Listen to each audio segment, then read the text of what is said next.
की प्रधानमंत्री आवास योजनेच्या अंतर्गत यावर्षी आपल्याला केंद्र सरकारने 6.5 लाख घरं मंजूर केली होती। ते टार्गेट वाढवण्यात आलेलं आहे। अतिरिक्त 13 लाख घरं आपल्याला देण्यात आलेली आहेत। एकूण आपण विचार केला तर जवळपास यावर्षी केंद्र सरकारच्या वतीनं महाराष्ट्रातल्या गरिबांकरता, कच्च्या घरात राहणाऱ्यांकरता, बेघरांकरता एका वर्षात 20 लाख घरं देण्याची अनाउन्समेंट आत्ताच केंद्रीय ग्रामविकास मंत्री आदरणीय शिवराज सिंग चौहान साहेबांनी केलेली आहे।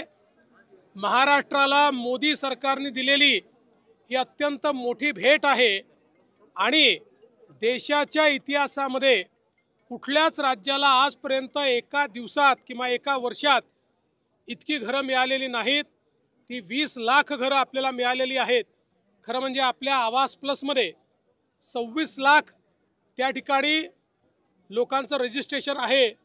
आता ही 20 लाख घरं मिळाल्यामुळे आता फार कमी आपल्याकडे त्या यादीतले बेघर लोक राहतील, जे पुढच्या वर्षी आपण कंप्लीट करू शकू।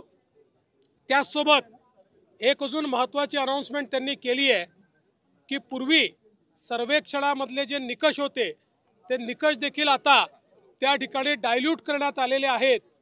ज्यांची नावं सुटली होती आणि जे खरे बेघर आहेत, मग ते शेतकरी असो, महिला असो, अशा सगळ्यांना नव्या सर्वेक्षणामध्ये त्या ठिकाणी इन्क्लूड करण्यात येणार आहे। ती जी यादी बनेल त्या यादीतल्या लोकांनाही येत्या 5 वर्षामध्ये घरं द्यायची हा निर्णय माननीय मोदीजींनी केलेला आहे आणि तोच संकल्प आज शिवराज सिंग चौहान साहेबांनी या ठिकाणी सांगितला आहे। मी महाराष्ट्राच्या वतीनं माननीय देशाचे प्रधानमंत्री मोदीजी आणि केंद्रीय ग्रामविकास मंत्री शिवराज सिंग चौहानजी या दोघांचेही मनापासून आभार मानतो की आज 20 लाख घरं त्यांनी महाराष्ट्राकरता दिली आहेत। तर मित्रांनो, मुख्यमंत्र्यांनी सांगितल्याप्रमाणे महाराष्ट्राला एकूण 20 लाख घरे मंजूर झालेली आहेत। यामध्ये जर तुम्ही पाहिलं तर नवीन घरे आहेत 13,29,678 आणि जे काही मागील घरे आहेत 6,37,089 घरांचा विस्तार होणार आहे। म्हणजेच एकूण एका वर्षामध्ये 19,66,767 घरे ही आता मंजूर करण्यात आलेली आहेत। आता या योजनेअंतर्गत तुम्हाला लाभ घ्यायचा असेल तर या योजनेची थोडक्यात माहिती तुम्हाला मी आता सांगणार आहे आणि कोणकोणती कागदपत्रे लागतात हे सुद्धा सांगणार आहे। अर्ज कुठे करायचा ते सुद्धा सांगणार आहे। तर मित्रांनो, प्रधानमंत्री आवास योजना या योजनेची थोडक्यात माहिती आपण या व्हिडिओमध्ये जाणून घेऊयात। तर तुम्ही पाहिलं तर ग्रामविकास विभाग, ज्यामध्ये प्रति लाभार्थी दिले जाणारे जे काही अनुदान आहे ते कशा पद्धतीने आहे ते समजून घ्या। ग्रामीण भागामध्ये 1,20,000 एवढे अनुदान आहे। हे अनुदान थोड्या दिवसांनी वाढू सुद्धा शकते। मुख्यमंत्र्यांनी माहिती दिली आहे की हे अनुदान अजून वाढणार आहे। तर आत्ता जर पाहिलं तर ग्रामीण भागामध्ये 1,20,000 रुपये एवढं अनुदान हे लाभार्थ्याला दिलं जातं। डोंगरी भागामध्ये जर पाहिलं तर 1,30,000 रुपये एवढं अनुदान आहे। आता सदर लाभार्थी निवडीचा जो काही अधिकार आहे तो गावाचे जे काही ग्रामसभा होते त्या ग्रामसभेत जे आहे ते देण्यात आलेला आहे।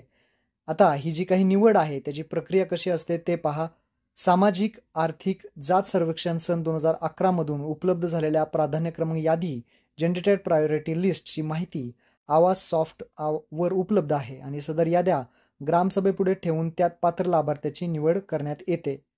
प्राधान्यक्रम यादी बेघर 1 खोली लाभार्थी 2 खोली लाभार्थी प्रमाणे निश्चित केलेली आहे आणि प्राधान्यक्रमान यादी मधील व्यक्तींची ग्रामसभेमध्ये निवड करतेवेळी खालील निकषानुसार गणनेनुसार प्राधान्यक्रम देण्यात यावेत। जे काही निवड प्रक्रिया आहे ती कशा पद्धतीने आहे ते दिलेले आहे। जसं की 16 ते 59 वयोगटातील प्रौढ व्यक्ती नसलेले कुटुंब यामध्ये निवडण्यात येणार आहे। तसेच महिला कुटुंब प्रमुख 16 ते 59 वयोगटातील प्रौढ व्यक्ती नसलेले कुटुंब यामध्ये निवडण्यात येणार आहे। तसेच 25 वर्षावरील अशिक्षित निरक्षर व्यक्ती असलेले कुटुंब यामध्ये घेण्यात येणार आहे।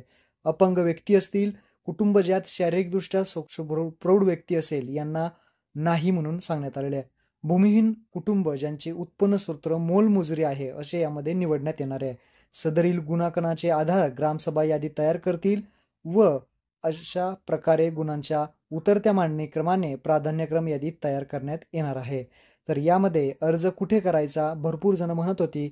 आवास योजना ग्रामीण भागात जर तुम्ही पाहिलं तर याचा अर्ज ऑनलाईन होत नाही. याचा अर्ज ग्रामपंचायत आणि पंचायत समितीमध्येच होतो. तर तुम्ही शेजारी ग्रामपंचायत आणि पंचायत समितीमध्ये आपली कागदपत्रे घेऊन जायचं आहे. आता ही कागदपत्रे कोणकोणती आहेत ते आपण इथे समजून घेऊयात. तर इथे पाहू शकता की आवश्यक कागदपत्रे जर पाहिली तर 7/12 उतारा, मालमत्ता पत्र नोंदपत्र. 7/12 उतारा जसे नसेल तर मालमत्ता पत्र नोंद देऊ शकता किंवा ग्रामपंचायतचं प्रमाणपत्र सुद्धा देऊ शकता. जातीचं प्रमाणपत्र, आधार कार्ड, रेशन कार्ड किंवा निवडणूक ओळखपत्र किंवा विद्युत बिल यापैकी एक तुम्ही यामध्ये देऊ शकता. त्यासाठी नंतर मनरेगा जॉब कार्ड, बँकेची एक पासबुकची झेरॉक्स इथं लागणार आहे.